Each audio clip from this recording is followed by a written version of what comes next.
तो जैसा कि हमने लास्ट पार्ट में देखा था कि चेन और यूनहाई के बीच हो रही लड़ाई में चेन ने यूनहाई को हरा दिया था, जिसके बाद टॉप 10 कंटेस्टेंट के बीच आपस में फाइट करवाई जानी थी। अब आगे तो इस एपिसोड की स्टार्टिंग पिछले पार्ट की एंडिंग से ही होती है, जहां पर मास्टर सांगकुन टॉप 10 कंटेस्टेंट के चयनों की शुरुआत को स्टार्ट करवा देते हैं, जहां सभी कंटेस्टेंट अपने अपने अकॉर्डिंग अपने अपने अपोनेंट को चूज कर रहे थे, जिसमें सबसे पहले मास्टर यूंग का चीफ डिसाइबल यूफेंग अपने कंपेटिबल अपोनेंट को चूज करता है और वो किंगहो के चमचे जिसका नाम जिंगयुन होता है उसे चूज कर लेता है। लेकिन जिंगयुन तो चेंग से लड़ने के मूड में था, वो यूफेंग से लड़ना नहीं चाहता था, इसलिए यूफेंग उसे प्रोवोक करते हुए कहता है कि क्या आप 13 कौन नहीं है? मैंने सुना था कि आप प्लेस में क्यूबिन स्टेज पर हो, मैं आपसे लड़कर देखना चाहता हूँ कि कौन तेज है। लेकिन जिंगयुन चेंग की तरफ देख रहा होता है और वो यूफेंग की किसी भी बात का जवाब नहीं देता, जिस पर यूफेंग कहता है कि अरे तुम तो कुछ बोल ही नहीं रहे हो, क्या तुम मुझसे डरते हो? और हंसते हुए कहता है कि अरे यार क्या तुम तो काफी जल्दी डर जाते हो, तुम तो डरपोक निकले। ये बात सुनकर जिंगयुन को खुद की इंसल्ट फील होती है और वो गुस्से से यूफेंग के चैलेंज को एक्सेप्ट कर लेता है, जिसके बाद दोनों अपनी अपनी स्वॉर्ड पर चढ़कर बैटल ग्राउंड की ओर चले जाते हैं। किंगयू का प्लान तो चौपट हो गया, इसीलिए अब वो खुद ही चेंग से लड़ने के लिए उसे चैलेंज करने जा रहा होता है। लेकिन बीच में दूसरा डिसाइबल आ जाता है और अपने आप को इंट्रोड्यूस कराते हुए कहता है कि मैं साउथ चाइना सी के जियांगजोंग का डिसाइबल हूँ और मेरा नाम नानगोंग टेंग है। मैं अभी कंडेंसे सुजाकू फेरी स्पीड पर हूँ। मैंने सुना है कि आप भी गोल्डन विंग्स वाली रैंक पर आ चुके हैं, तो क्या आप मुझसे फाइट करना चाहोगे? मैं आपको फाइट के लिए चैलेंज करना चाहता हूँ। किंगहो उसे मना नहीं कर पाता क्योंकि वो उनके गेस्ट है, इसीलिए वो भी फाइट के लिए मान जाता है। अब दोनों वहाँ से जाने लगते हैं, लेकिन जाते जाते किंगहो सेन को घूर कर जाता है। क्या करे, बेचारी की प्लानिंग जो चौपट हो गई, उसके प्लान पर पानी जो फिर गया।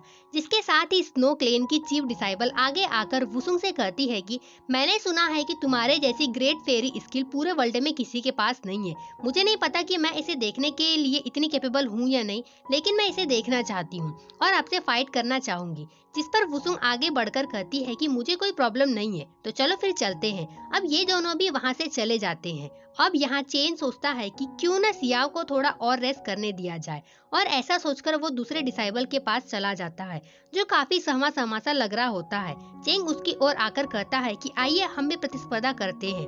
वो लड़का चेंग को अपने सामने देखकर बुरी तरीके से डर गया होता है, यहाँ तक कि उसकी जुबान भी लड़खड़ाने लगती है। लेकिन जब वो आसपास देखता है कि यहाँ कोई भी कंटेस्टेंट बचा नहीं है, तो वो खुद को तसल्ली देकर मान जाता है।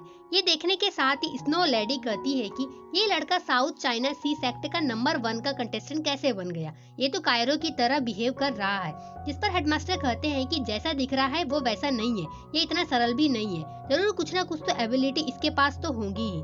जिसके बाद हम देखते हैं कि सियाओ को छोड़कर हर किसी का एक एक पेयर बन गया होता है। जिसके साथ ही हमें चेन और साउथ सी सेक्ट के बंदे को दिखाया जाता है, जहां दोनों बैटल ग्राउंड में एक दूसरे के आमने सामने खड़े होते हैं। जिसके बाद चेन सबसे पहले अपने आप को इंट्रोड्यूस कराते हुए कहता है कि मैं कुनलुन माउंटेन का शिष्य चेन हूँ और मैं अभी 17 साल का हूँ और मैं फिलहाल जूलिंग जियांगजोंग स्टेज पर हूँ। फिर उसका अपोनेंट भी अपने बारे में बताते हुए कहता है कि मैं साउथ चाइना सी के शॉर्ट सेक्ट का डिसाइबल निंग तियानचेंग हूँ। मेरी उम्र 18 साल है और मैं जिंदन लेट स्टेज पर हूँ। इस पर चेन थोड़ा कंफ्यूज्ड सा लगता है और फिर वो कहता है कि भाई तियानचेन, चिंता मत करो, कुछ नहीं होगा, क्योंकि यह सिर्फ एक कंपटीशन है। मेरी रैंक वैंक पर ध्यान मत दो और एक फ्रेंडली फाइट करते हैं, जरूरत पड़ने पर मैं इसे रोक भी दूंगा। जिसके बाद फाइट स्टार्ट हो जाती है। पहला अटैक तियानचेन की ओर से होता है। वो ऊपर उड़कर अपनी थंडर विंग्स को एक्टिवेट करने लगता है, जिससे आसमान में पर्पल कलर का एक पोर्टल बन जाता है और वहाँ से उसका थंडर ड्रैगन निकलता है, जो कि तियानचेन का स्पीड बिस्ट होता है। उसे देखकर चेंग हैरान हो जाता है,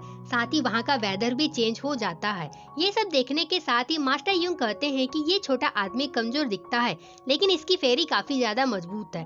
देन सीन दोबारा फाइट की ओर आता है, जहाँ तियानचेन कहता है कि मैं अपना पहला अटैक कर रहा हूँ। जिस पर चेन कहता है कि तुम पहले इसे थंडर पान निंगवू जियांसू टी पर ले आओ। चेन यहाँ पर उसकी मदद भी कर रहा होता है। फिर तियानचेन आसमान में एक एनर्जी भेजता है, जिससे चेंग पर थंडर गिरने लगती है, लेकिन चेंग उससे बच जाता है। फिर वो ड्रैगन अपने मुंह से पर्पल थंडर निकालकर चेंग पर अटैक करता है। लेकिन इस बार भी चेंग उसे डॉज कर लेता है और अब वो हवा में आ जाता है, जिसके साथ ही तियानचिन अगले अटैक में अर्थ एंड हेवन की एनर्जी को एब्जॉर्ब करके अपनी रियल स्वॉर्ड के 36 क्लोन बना लेता है और उनसे चेंग पर अटैक करवा देता है।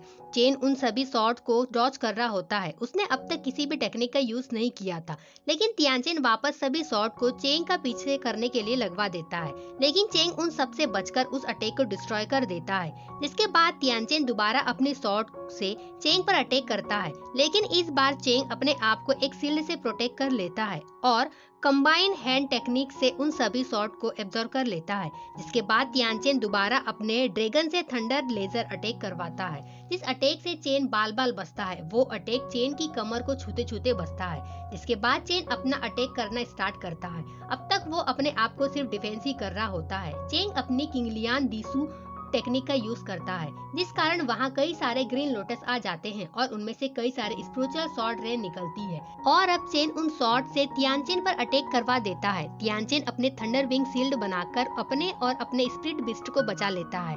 चेन थंडर विंग शील्ड को देखकर कहता है कि ये शील्ड डिफेंस के लिए काफी अच्छी है, उसने तुम्हें इस अटैक से तो बचा लिया। अब देखते हैं कि मेरे अगले अटैक से ये तुम्हें बचा पाएगी या फिर नहीं। वो अपनी सबसे पावरफुल शॉर्ट जो ग्रीन लोटस शॉर्ट होती यानी कि एम्परर शॉर्ट, जो एक स्लेस में ही पहाड़ और नदी को काट सकती है, उसका यूज कर देता है, वो भी साइज बढ़ाकर। तियानचिन उसे देखकर शॉक्ड रह जाता है, लेकिन ये टाइम शॉक्ड होने का नहीं है, क्योंकि वो हैवी शॉट तियानचिन की ओर ही बढ़ रही थी। इसलिए तियानचिन उसको रोकने के लिए एक शील्ड बना लेता है। लेकिन जैसा कि हम सब जानते हैं कि चेन की शॉट कितनी ज्यादा पावरफुल है, वो इस शॉट को रोकने में काफी ज्यादा परेशानी महसूस करता है। वहीं ये सब देखकर मास्टर बेली कहते हैं कि चेन ने अपनी इंपीरियल टेक्निक को अपनी कल्टीवेशन के साथ साथ काफी ज्यादा बढ़ा लिया है। वहीं तियानचिन उस शॉट को नहीं रोक सका और इंजर्ड हो जाता है। इसके बाद चेन तियानचिन से पूछता है कि क्या तुम ठीक हो, क्या हम ये सब यहीं खत्म कर दे।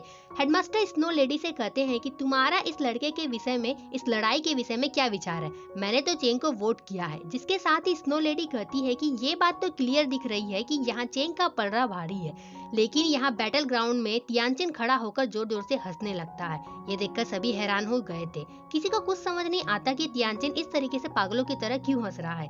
तियानचिन चेन से कहता है कि अभी पहले तुम अपना ख्याल रखो। ऐसा कहकर वो लेई वोंग टेक्निक को परफॉर्म करने लगता है और चेन के आजू बाजू 4 पोर्टल बन जाते हैं, जहाँ से थंडर चेन निकलकर चेन को बांध लेते हैं। इस चीज से चेन को काफी ज्यादा पेन होता है। वहीं इस चीज से सभी मास्टर्स हैरान है और सियाओ तो काफी ज्यादा घबरा भी जाती है। और इसी के साथ हमारा एपिसोड यहीं पे एंड होता है। So keep watching, stay connected. मिलते हैं नेक्स्ट वीडियो में, तब तक के लिए बाय बाय।